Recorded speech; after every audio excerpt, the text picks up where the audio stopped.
Assalamualaikum warahmatullahi wabarakatuh. Waalaikumsalam warahmatullahi wabarakatuh. Baik, anak-anak semuanya, alhamdulillah hari ini Allah memberikan kita kesehatan sehingga kita bisa bertemu di kelas ini dalam rangka pembelajaran pendidikan agama Islam.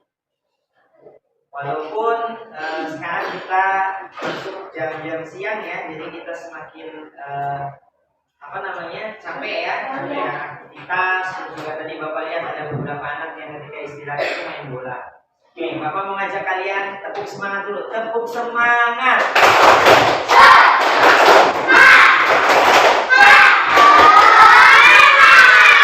Oke, luar biasa. Baik, anak-anak semuanya, sebelum kita mulai pembelajaran, terlebih dahulu kita sama-sama berdoa ya. Ta'awudz basmalah. A'udzubillahi minasyaitonir rajim.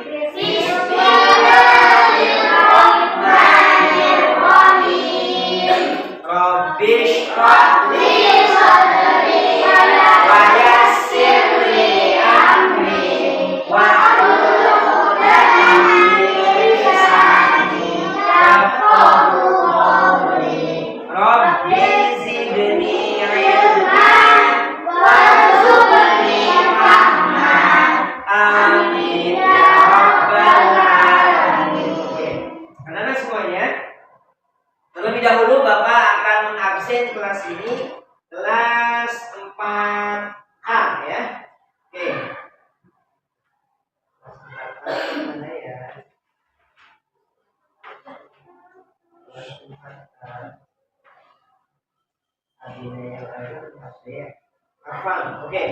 Ada Afam Safi Ashtar, hadir. Akbar Pramudia Yahya, Al-David Anggi Septiani, hadiroh ya. Ashraf Rizki, hadir. Ananda Kalista Putri, Ananda Kalisa. Oke, siapa yang tidak hadir? Kaila mana? Berarti izin ya. Ilmi dan Zian sakit. Oke. Anak-anakku yang soleh dan solehah, mengawali kegiatan belajar kita, minggu kemarin kita sudah membahas tentang kisah Nabi Ayub alaihissalam. Masih ingat kisahnya? Di mana beliau itu dikenal dengan apa? Kesabarannya. Ya, ketika ditimpa ujian, beliau senantiasa sabar dan tabah. Oke, sekarang kita tidak kalah menariknya. Kita akan bahas kisah tentang Nabi siapa? Nabi Zulkifli. Ada yang tahu siapa beliau? Ya, beliau seorang Nabi dan Rasul sekaligus seorang raja. Berarti beliau memiliki kedudukan atau jabatan yang tinggi. Nah, ketika beliau memiliki kedudukan atau jabatan, beliau dikenal sebagai raja yang apa? Sombong, angkuh, rendah hati, atau apa? Rendah hati. Oke. Silakan anak-anak, sembari kalian. Kisah Nabi Zulkifli alaihissalam memegang teguh janji. Apakah kalian masih ingat dengan kisah Nabi Ayub alaihissalam? Beliau merupakan nabi yang terkenal akan kesabaran hatinya. Beliau diuji oleh Allah dengan kemalangan. Seluruh hartanya hilang, semua anaknya meninggal dunia dan menderita penyakit kulit selama 18 tahun. Dan akhirnya Allah mengembalikan semuanya, termasuk anak-anak yang soleh. Salah satunya adalah Basyar. Basyar mengikuti teladan ayahnya. Dia anak yang soleh, baik hati, teguh pendiriannya, adil dan sabar. Dia tidak pernah marah sama sekali. Dan dia juga tidak pernah berbohong. Dia anak yang sungguh baik, persis seperti ayahnya.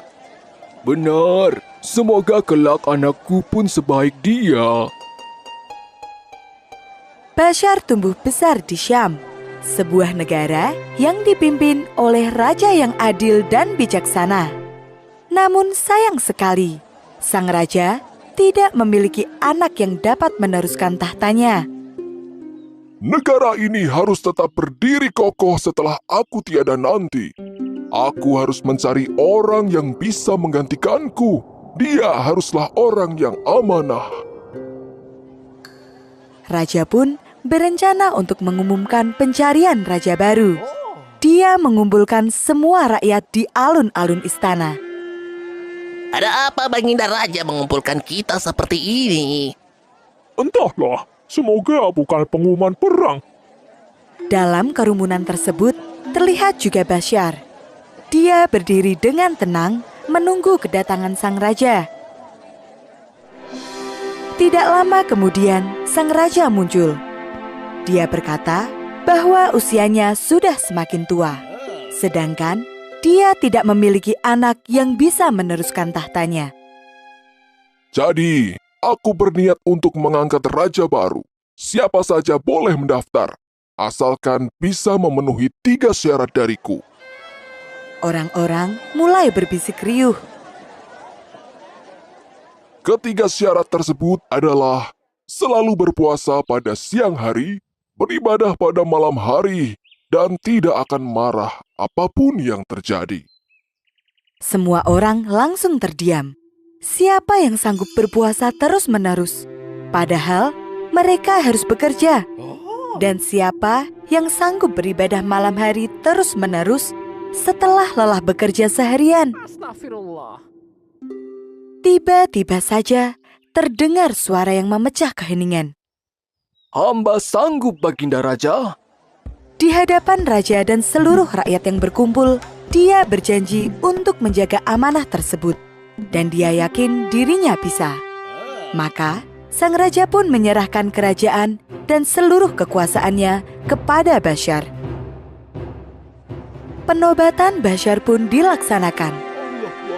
Setelah resmi menjadi raja, Bashar berganti nama menjadi Zulkifli. Artinya adalah orang yang sanggup memegang janji. Nabi Zulkifli menjalankan tugasnya sebagai raja yang baik. Dia memimpin dengan bijaksana dan berusaha untuk memenuhi seluruh kebutuhan rakyatnya secara adil.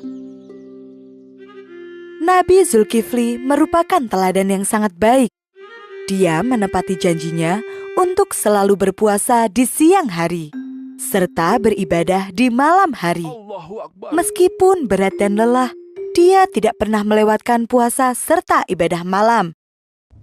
Karena keteguhan imannya inilah, Allah mengangkatnya menjadi nabi. Beliau bertugas untuk membimbing umatnya agar beriman kepada Allah. Nabi Zulkifli merupakan sosok raja yang dicintai oleh rakyatnya. Namun, bukan berarti tidak ada cobaan yang menimpanya. Suatu ketika, muncul kelompok pemberontak yang ingin menurunkan Nabi Zulkifli dari kursi raja. Untuk melawan para pemberontak itu, Nabi Zulkifli memberikan perintah kepada rakyatnya untuk berperang. Ampun Baginda Raja, kami sungguh ingin berperang, tapi... Jika kami mati, tidak ada lagi yang bisa mengurus keluarga di rumah. Satu persatu, rakyat mengungkapkan hal yang sama. Mereka tidak ingin pergi berperang karena takut mati. Nabi Zulkifli memahami ketakutan rakyatnya. Dia pun berjanji untuk memohon perlindungan kepada Allah agar tidak ada satupun yang gugur di medan perang. Allah mengabulkan doa Nabi Zulkifli. Pasukan mereka berhasil memenangkan pertempuran tanpa ada satupun korban. Semua prajurit berhasil pulang dengan selamat. Setelah itu, cobaan kembali datang. Iblis merasa tidak suka melihat iman dan takwa Nabi Zulkifli yang begitu kuat. Tidak sekalipun Nabi Zulkifli pernah marah. Karena itulah, iblis ingin sekali menggoda kesabaran Nabi Zulkifli. Malam hari, ketika Nabi Zulkifli sedang melakukan ibadah malam, iblis datang dengan penampilan menyerupai seorang kakek tua. Kakek tua itu memohon kepada penjaga pintu agar diizinkan bertemu dengan Nabi Zulkifli. Tidak bisa. Raja berpesan agar tidak ada siapapun yang mengganggu saat beliau beribadah malam. Tapi, masalahku ini penting sekali. Tolong sampaikan pada raja. Kakek itu terus-menerus memohon, membuat para penjaga merasa kasihan. Para penjaga itu menemui Nabi Zulkifli dan menyampaikan masalah yang dialami oleh si kakek. Minta kakek itu datang ke pengadilan besok pagi. Baik, Baginda. Si kakek pun pulang dan berjanji akan datang esok hari untuk mengikuti proses pengadilan. Hari berikutnya, Nabi Zulkifli menunggu kedatangan si kakek itu. Namun, si kakek tidak kunjung datang. Dia sengaja datang terlambat. Mohon maaf, ada kejadian mendadak yang menimpa aku sehingga aku terlambat. Apakah sekarang aku bisa menemui raja? Raja berpesan, datanglah lagi esok hari. Kali ini jangan lagi terlambat. Sayangnya, hari berikutnya pun si kakek tidak datang lagi. Kakek tua itu tidak pernah menepati janjinya. Kasihan Baginda Raja. Beliau pasti lelah menunggu. Nabi Zulkifli tidak tahan lagi menahan rasa kantuk. Kemudian, dia memutuskan untuk beristirahat. Dia berpesan kepada para penjaga untuk tidak mengganggu apapun yang terjadi. Lagi-lagi, si kakek jelmaan iblis itu datang dan memohon agar diizinkan untuk bertemu dengan raja. Tapi kali ini para penjaga itu menolak dengan tegas. Si kakek menggerutu sendirian. Bagaimana mungkin dia bisa terus bersabar? Padahal aku berkali-kali ingkar janji dan membuatnya menunggu seperti itu. Lihat saja, apakah dia masih bisa terus bersabar? Iblis itu menyusup masuk ke dalam kamar Nabi Zulkifli. Hei raja, bangunlah dan tebaklah dari mana aku datang. Nabi Zulkifli terbangun.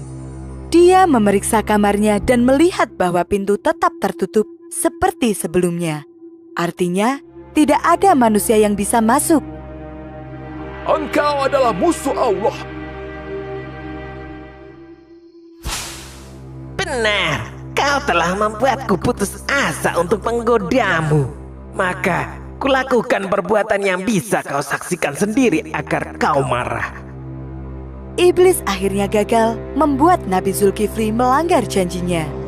Sampai akhir hayatnya, Nabi Zulkifli sama sekali tidak pernah marah. Beliau juga terus berpuasa dan beribadah malam. Subhanallah.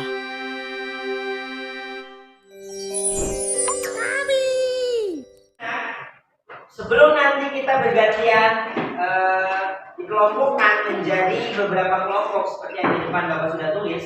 Ada kelompok visual, audio visual, dan kinestetik. Terlebih dahulu kita harus memahami materi yang akan kita bahas.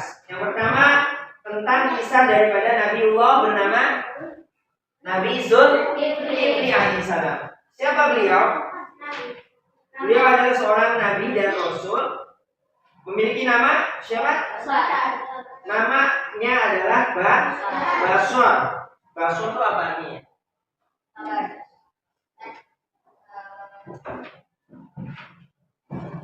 Apa? Ada Basor, ada Basor, ada Basyar. Atau itu pakainya apa? Son atau apa? Berarti kalau Basor itu berarti orang yang sabar atau mampu mengendalikan dirinya dari sifat marah. Ya, oke. Anak-anak, salah satu nabi dalam ajaran Islam diutus kepada kaum Romawi maksudnya. Nah, beliau diutus untuk mengajarkan tauhid. Kalau tauhid itu tentang ketuhanan atau keesaan Allah, ya. Keesaan atau ketauhidan Tuhannya. Ya, kepada kaumnya yang menyembah pada saat itu orang-orang atau umatnya itu menyembah siapa? berhala. Berhala itu kita gambarkan sosok patung ya. Kemudian apa? Hingga ketika usianya berapa tahun? 90. Tentang kisah Raja Zulkifli. Dimulai dari sebelum beliau diangkat menjadi seorang raja, kemudian sampai kemudian dia diangkat menjadi seorang raja ya. Ini aja ya. Baik anak-anak, selesai diskusinya. Sekarang kita akan presentasi per kelompok. Audio terlebih dahulu. Siapa saja kelompok audio? Silakan maju ke depan. Bawa catatannya ya. Semuanya. Nazabil, Alif, Zaki, Daniel, sama Afam. Maju nak. Afam jalannya ke sana. Zaki, ya. Baik, lihat di sana ke kelompok lain. Oke. Perkenalkan dulu dari kelompok berapa? Perkenalkan kami dari kelompok Visual ya. Dari kelompok audio. Oh ya, audio. Silakan. Jawab pertanyaan tadi. Nomor 1, jawabannya Zulkifli adalah orang yang diutus oleh Allah. Nabi Zulkifli diutus Allah karena untuk mengajarkan tauhid. Dia melakukan sembahyang 100 kali dalam sehari. Suatu ketika ada seleksi menjadi raja. Tidak ada orang yang mampu memenuhi syarat-syarat itu. Cuma ada satu yang mampu, yaitu Bashar atau Zulkifli. Lalu kemudian Zulkifli pun menjadi raja. Nomor 2 jawabannya. Nomor 2 pertanyaannya dulu. Pelajaran apa yang dapat diambil dari cerita tersebut? Silakan Azabil kasih kesempatan buat anggota kelompok lainnya. Apa pelajaran yang bisa kita ambil dari kisah Raja Zulkifli? Azabil. Yang kencang suaranya.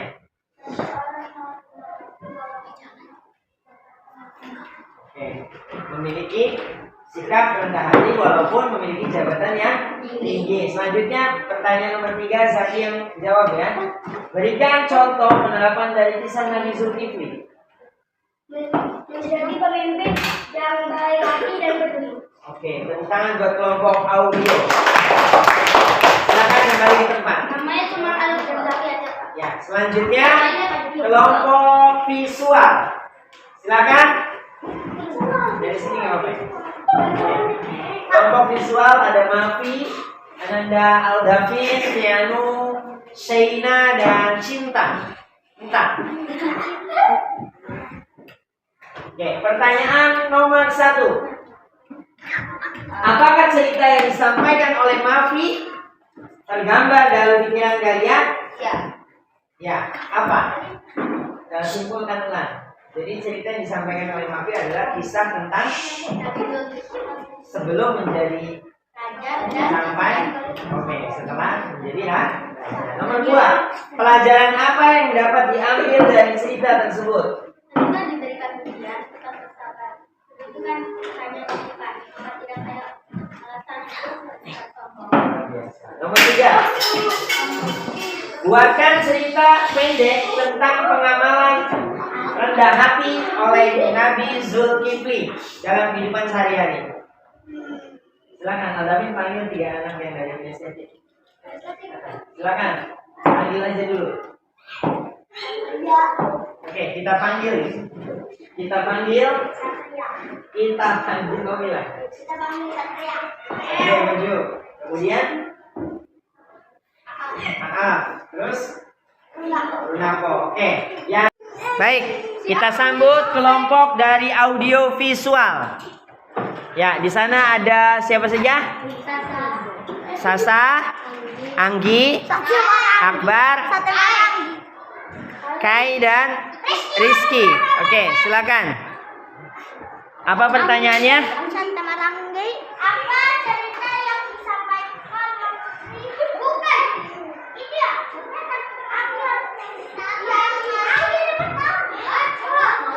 Apa yang kalian pahami? Nggak tahu. Dari dari penampilan cerita pendek tersebut. Bapak aja yang Bapak baca soalnya ya. Bapak ulang. Cerita apa? Diam, jangan di ini dia gerak terus. Ulangi ya.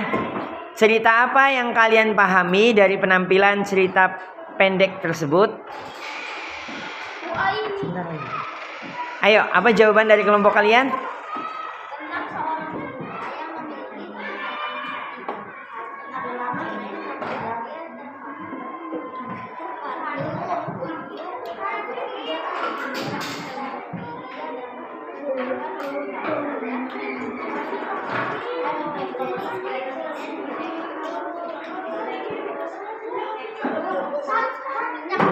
Oke.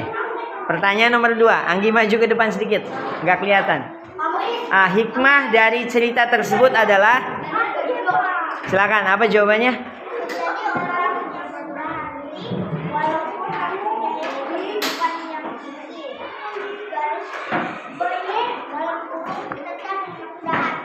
Oke, tepuk tangan buat kelompok audiovisual.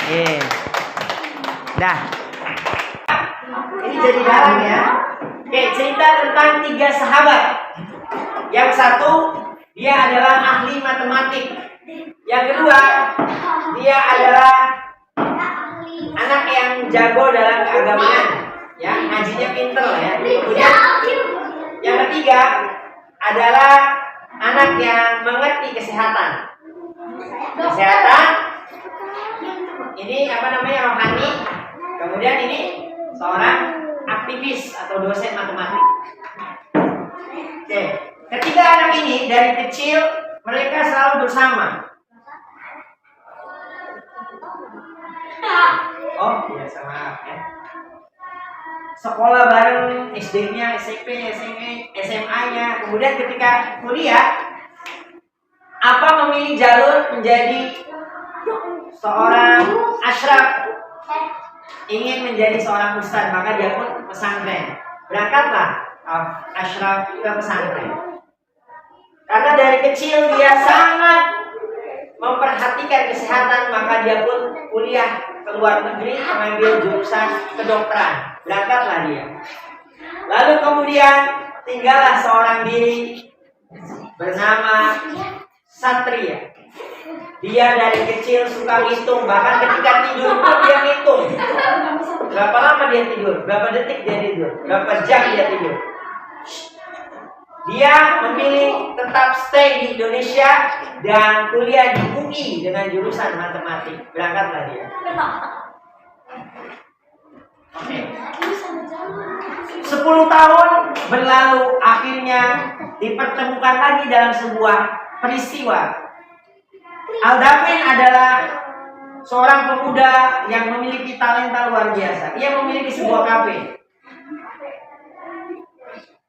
Satu waktu Satria sedang menjumpai Aldavin sebagai seorang pemilik kafe. Gimana gaya salaman? Gimana salaman? Salaman pengennya gimana?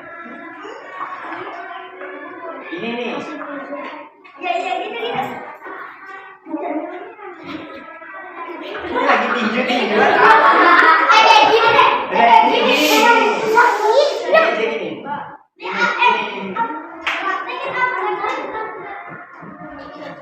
Itu aja, coba.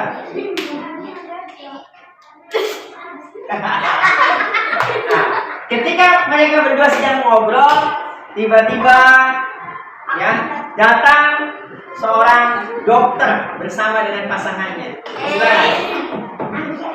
Sama Andi ya, Egi. Gak apa-apa, sama Sasa, mana Sasa? Sama Sasa. Cuman jalan doang, jalan. Ya. Nanti sabar. Sini ya. Ya, masuk ke kafe. Jalannya biasa aja. Ya diajak aku istrinya. Jalan. 1, 2, 3 jalan.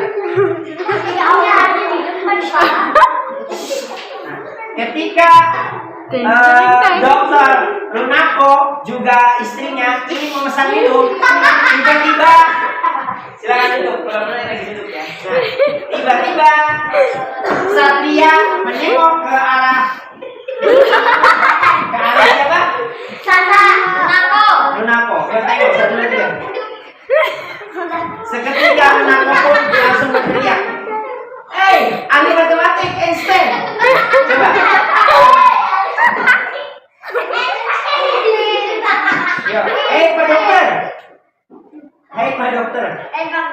ketemu dong. Dipeluk apa gimana? Sahabat gimana sih kalau sahabat? Dipeluk dong. Sahabat. Kemana aja kamu? Lama gak ada kabar. Oke, nantikan. Iya, nggak apa-apa. Kamu lagi ngelayanin itu kopinya disiapin kopinya. Kopinya mana? Kopinya siapin. Nggak ada. Katanya kopinya kopi. Nah, mereka akhirnya mengobrol. Setelah kemudian mengobrol, ya, tiba-tiba terjadi kecelakaan. Ketika mereka pamitan keluar dari kafe, yang punya kafe pun pergi pulang ya. Silakan yang punya kafe. Nah, mereka berdua akhirnya berpamitan. Di jalan, Runako dan istrinya pulang. Yang terjadi adalah ketika Satria mengendarai motor, tiba-tiba di depan ada kucing lewat. Akhirnya apa terjadi? Dia pun menghindari kucing dan terjadilah kecelakaan. Satria pun jatuh dan dilarikan ke rumah sakit. Ketika dibawa ke rumah sakit, dia bertemu dengan Runako sahabatnya. Akhirnya Runako memeriksa. Aduh sahabatku, apa yang terjadi padamu?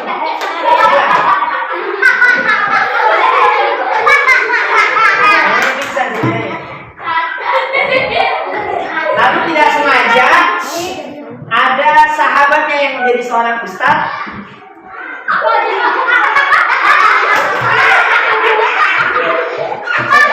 Periksa gigi. Ketika periksa gigi, dia bertemu dengan Runako. Sahabatku, dokter, benar kok. Ustaz. Kamu kan kelihatan sedih dong.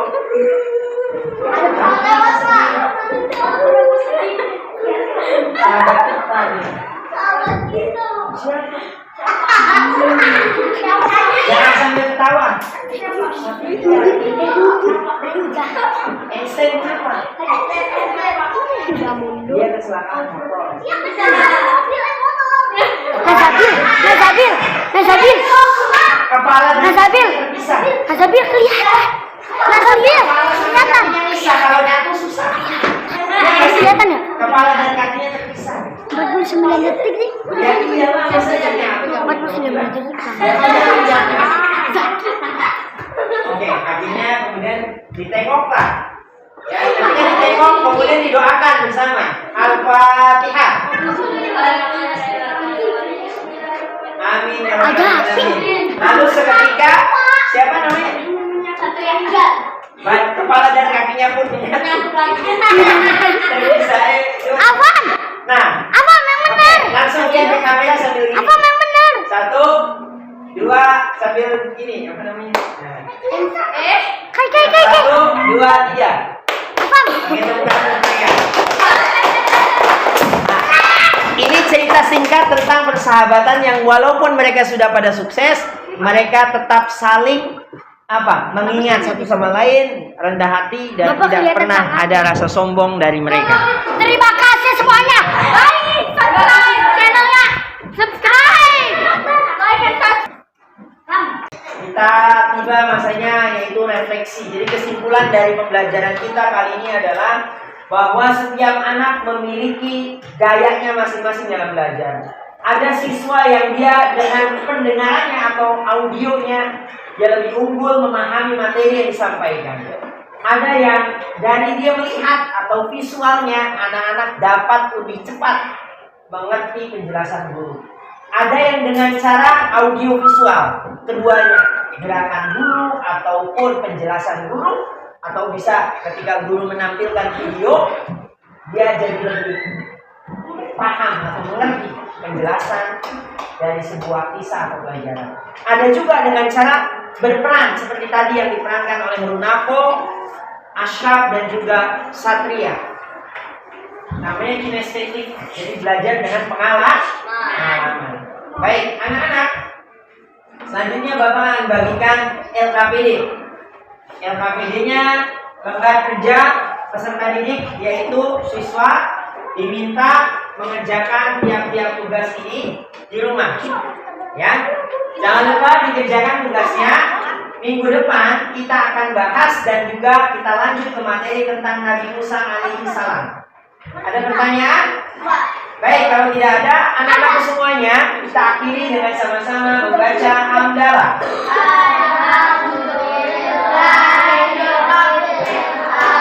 Subhanakallahumma wa bihamdika asyhadu an la ilaha illa anta astaghfiruka wa atubu ilaik. Ya. Wassalamualaikum warahmatullahi wabarakatuh. Waalaikumsalam.